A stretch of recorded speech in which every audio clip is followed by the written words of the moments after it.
Time. One of the best college football analysts you'll find. He was a star here at the CBS Sports Radio Network. And now his former partner's on the back page of the New York Post. And that, of course, is the great Brian Jones. Brian, how you been? Brian Jones, man. Where are you? Joe and Evan, what is happening? What did Giannotti do now? He in trouble? I wouldn't say he's in trouble. No. Him and Mike have gotten into it a little bit. A tiff between him and Mike. A little bit of a tiff. You know what I mean, Brian? Oh, dude, does that anyway, Francesa, why you gonna be such a curmudgeon, man? Just go spend all that money you making and be happy. That's what you do, right? That's exactly what he does. Yes. I mean, damn. Where you Smile living? a little bit. Where you living now, man? Were you in Texas now? Is that where you are? No, I'm in New York, freezing my ass off with the rest of y'all. You know we got football this weekend, man. Oh, boy. Let me start off somewhat locally. Oh, man, don't mention Rutgers. No. What do you think, it's 78 for Michigan again this week? What do you think, Brian? I wasn't going to do that to the It's actually at 38.5 and went down a point. The Rutgers-Michigan game. Actually, Syracuse. That's why I say somewhat locally. I mean, they have put together quite a team. They've got an interesting couple of weeks coming up after they're done with Louisville, the big game against Notre Dame at Yankee Stadium. Give me your thoughts on what the Cuse has been able to do off to a 7-2 start. And remember that they had an opportunity to win that game at Clemson. Sure. They had a beautiful call, RPO, and you had a lineman downfield, or they convert on that fourth down. So they've played some damn good football. Lost a couple they should not have lost. But Dino Babers, man, he's got this team playing extremely well, especially on the offensive side of the ball with quarterback Dungy. And if you can keep him healthy, he allows you some flexibility in your play calling because you can utilize his legs. And defensively, not as many holes on that side of the ball as we thought coming into the season. So they're playing with a lot of confidence, and they've been in some hostile environments and fared well. And, yeah, that's going to be a big one here next week. Now, I'm a little worried about Notre Dame as they enter in this ball game tomorrow versus Florida State, especially not having their starter, Ian Book, who has really activated this offense much in the same way Tua Tagovailoa has done for Alabama's offense, the number one team in the land. This Ian Book has been outstanding, man. He is truly a blessing for this offense, and it gives them some passing prowess now with Wimbush. We'll see how much his game has progressed because, Florida State's going to want to turn him into just a one-trick pony, which he mainly has been. So it'll be interesting to see how they can pick up the pieces not having him there so that they can avoid a hiccup before they get to Syracuse. Yeah, well, it's been a brutal season, though, for Florida State here, Brian. I mean, if they knocked off Notre Dame, that would be probably the biggest upset of the year so far in college football. I mean, it would be up there. Yeah, that would be huge. And remember, this is a team that they got a ton of talent, man, especially on the defensive side of the ball. For whatever reason, things are not clicking on the offensive side of the ball. And, of course, Willie Taggart taking over. He gives up the play calling a couple weeks ago. I didn't think that was the issue. I mean, they've been scoring points here of late, but he gave that up. And so I don't know what's really afflicting them. The offensive line has been woeful for a couple of seasons now. They can't seem to figure that out. And just struggling at quarterback, no matter who's back there. If it's Blackman, if it's Francois. So they have myriad problems currently, and it would be a huge, monumental upset considering how well Notre Dame has been playing and the way they're running the ball. I think the ball, they're going to have to definitely lean on that running game with Dexter Williams and utilizing the legs of Wimbush. We're talking to Brian Jones, CBS college football analyst. He'll be in studio this Saturday to break down all the action for the SEC on CBS doubleheader, which starts at noon. You go back to the first weekend of the college football season, the big Michigan-Notre Dame game, and after Notre Dame won that game, it felt like the obituary was being written for Coach Harbaugh. And this Michigan team, boy, have they responded, especially their defense. The last 3 weeks against ranked teams, they've given up a combined 27 points against Wisconsin and Penn State and Michigan State. But it all comes down to, can they beat the Buckeyes? Can they win that game on Thanksgiving weekend? Isn't that really what it's all about? They can, and I think Michigan State can give the Buckeyes some problems this weekend as well. Michigan's defense, you just mentioned some of the stats. They're out of this world. Penn State was coming in averaging 41 points a game last week. They left with only 7 on the scoreboard. For the second time in his collegiate career, Trace McSorley did not have a touchdown.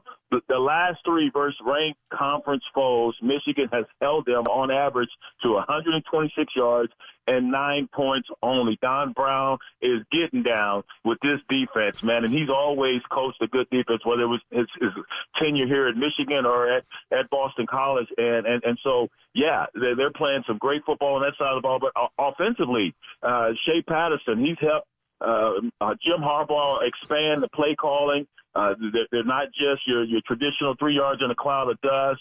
They're employing Shea Patterson's legs. They've got RPOs. They're throwing the ball in the flat to the fullback. I mean, everyone is fully functional in their offense as well.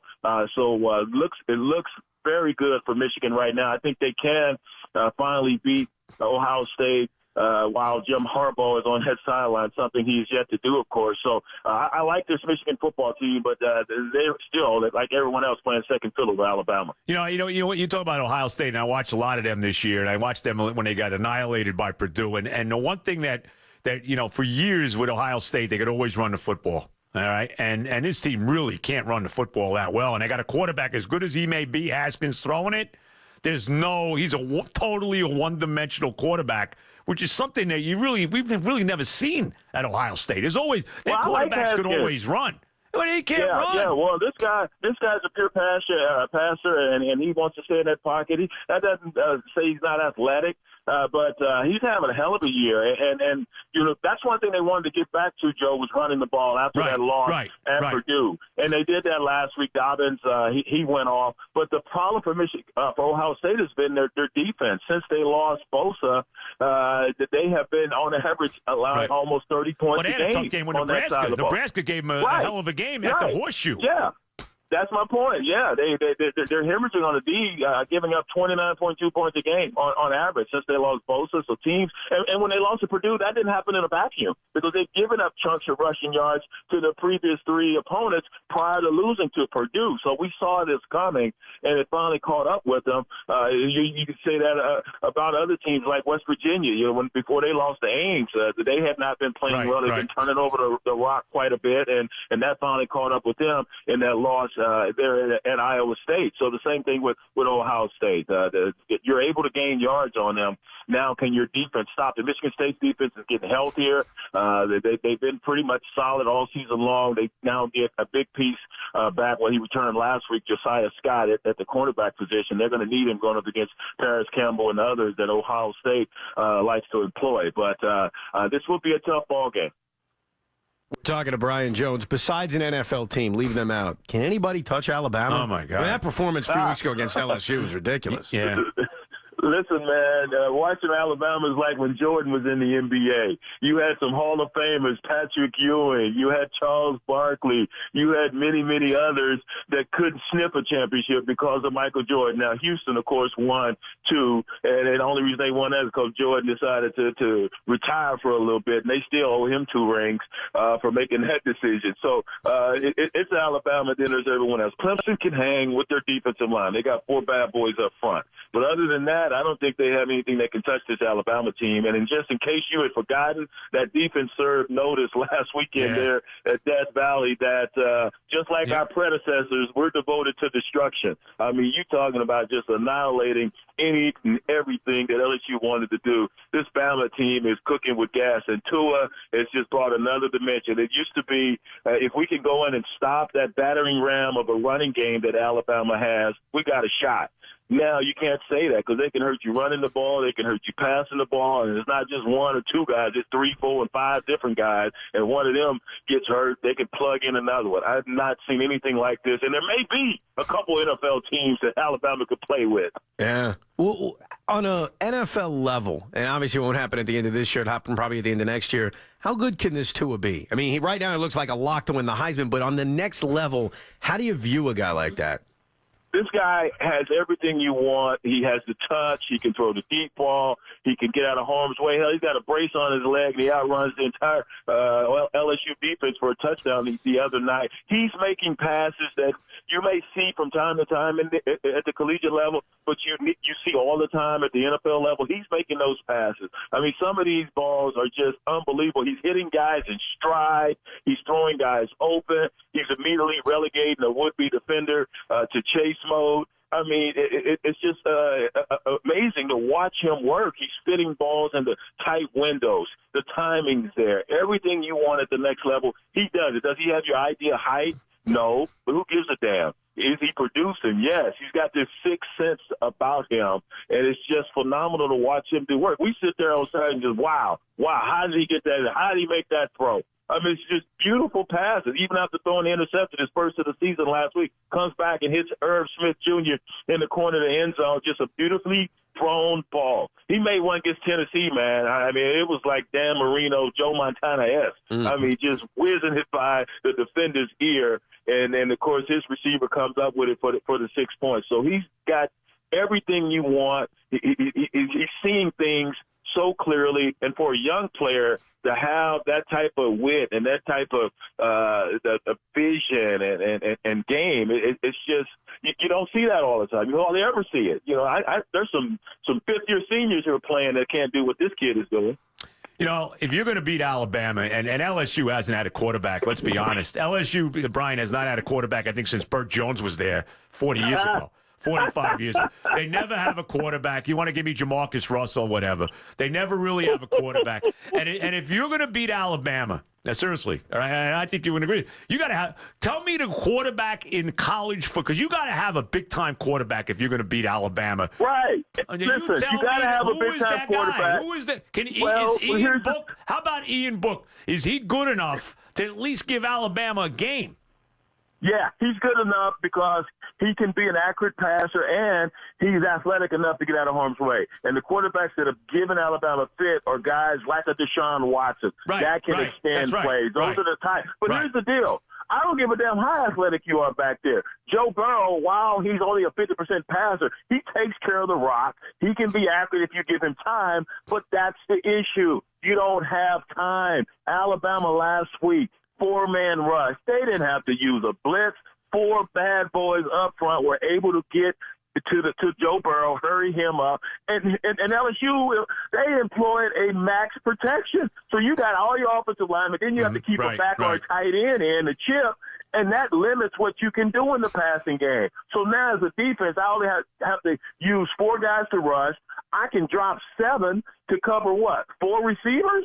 How the hell are you going to win doing that? So you better have some boys up front that can block. That way you can get some more individuals involved in the passing game. I can hit a running back in the flat. I can maybe hit a tight end across the middle. But when I only have to rush 4, man, I'm playing with house money. So that, I don't care how talented you are, you better be able to block up front so your talented quarterback can do what it is that he can do.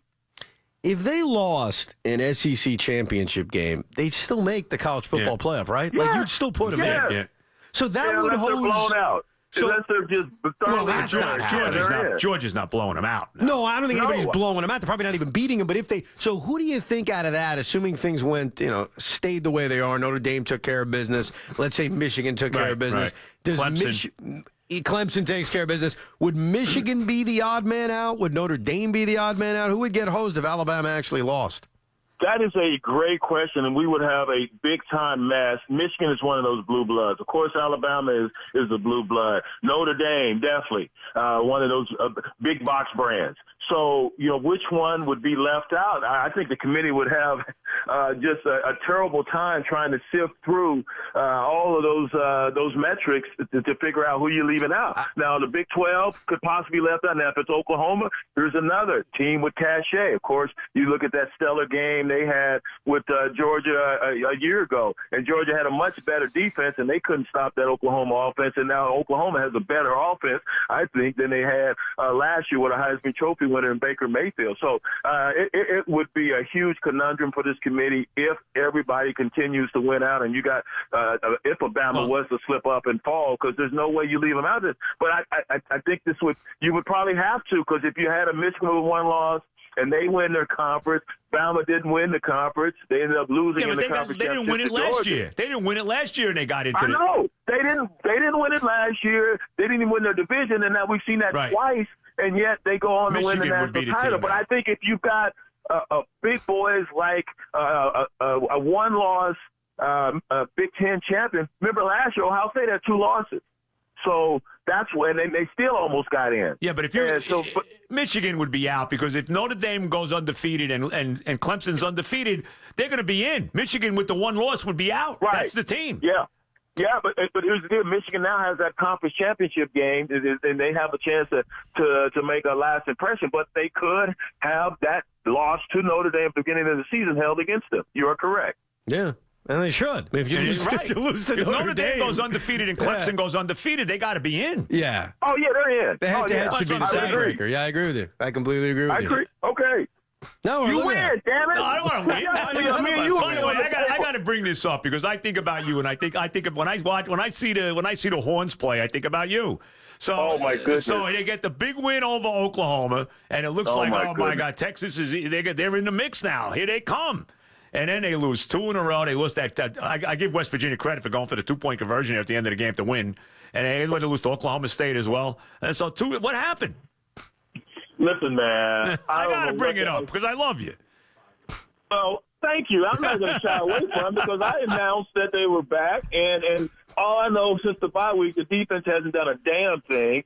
They need to get whatever Michael Irvin was on the other day, and maybe that'll help energize them because they just look like Swiss cheese. The last 2 ball games, they've given up Gugas at rushing yards, 181 and 232 last week to West Virginia. I mean, it's just been embarrassing, and that was the part of the team that was really playing consistently after that loss at Maryland to start the season. And now, since a bye week, what the hell did they do on that bye week? They must have started reading the press clippings or something. They're not aggressive. They're not flying to the football. They don't look like they know what the hell they're doing. So I don't know what's going on that side of the ball. Offensively, Allinger's taking care of the rock. They're scoring 30 and 40 points, and yet they're still posting L's. So Todd Orlando needs to find something out this weekend, or they're going to get embarrassed in my hometown of Lubbock, taking on Texas Tech. And Texas Tech, they took Oklahoma to the brink last week. Right. Yep. Brian, excellent we miss stuff, you, my man. friend. We do miss you. Brian, we miss you, man. I miss you playing golf with you, all of that. I mean, we miss it. We miss you, bro. I miss you too, man. I'm gonna have to get by there and shake it up. I know it's quiet over there. Not much going on. You know what I mean, Brian? Apparently, I'm gonna have to come over and be Gio's his bodyguard, man. God. I can't let anything happen to Gio now. That's a good idea. You got that right, Brian. Oh, you're always welcome. We appreciate it, my friend. See you, bro. All right, guys. Y'all take care. Brian Jones.